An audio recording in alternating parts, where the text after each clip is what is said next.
Hindi naman sa pagiging gutom, pero din nga sa amin pati payapay ay kinakain. Yun nga sana ang panguhain namin ngayon, kaso nga lang ay medyo mahirap pala yan kunin. At inabutan nga ako ni Juan, kaya naman itong mga susunalaang na ito, kung tawagin ay karit-karit din sa amin ang panguhain ko ngayon.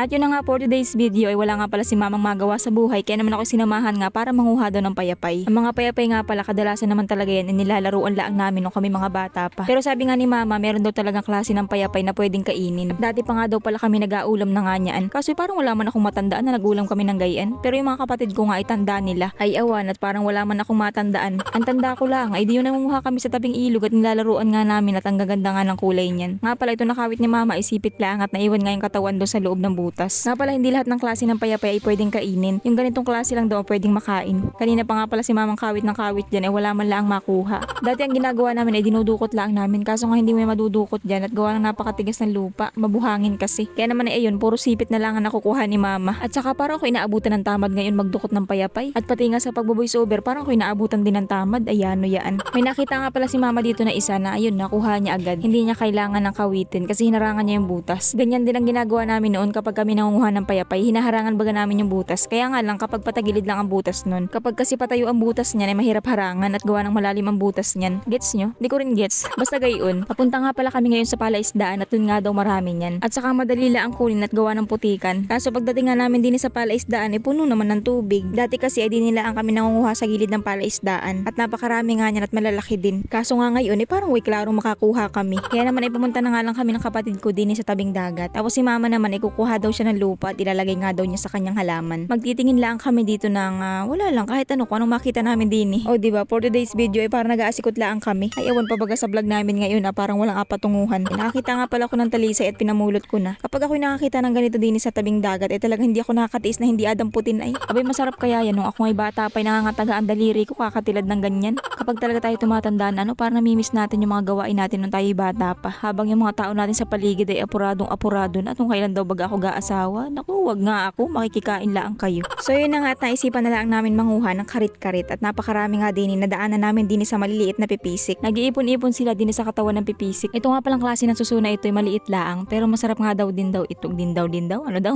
Maliliit nga lang na klase ng suso ito pero masarap nga din daw pala ito. Hindi pa nga pala ako nakapag-ulam ng ganito kaya namin atistingan nga natin kung ano bagal lasa. Sa dami kasi ng pwedeng maiulam din sa amin na yung iba nga mga pang-ulam ay hindi na namin napapansin. Pero iisa-isahin ko nga yan at i-share ko sa inyo. Pasensya na nga pala guys at naging busy nga ako ng mga nakarang araw kaya hindi ako makagawa ng maayos na content. Nagtatabas kasi kami doon sa dinadaanan namin papunta sa bayan. Babayaran kasi kami doon kaya naman ay sayang nga kung hindi ako pupunta. Lahat ng pwedeng pagkakitaan ay hala, go.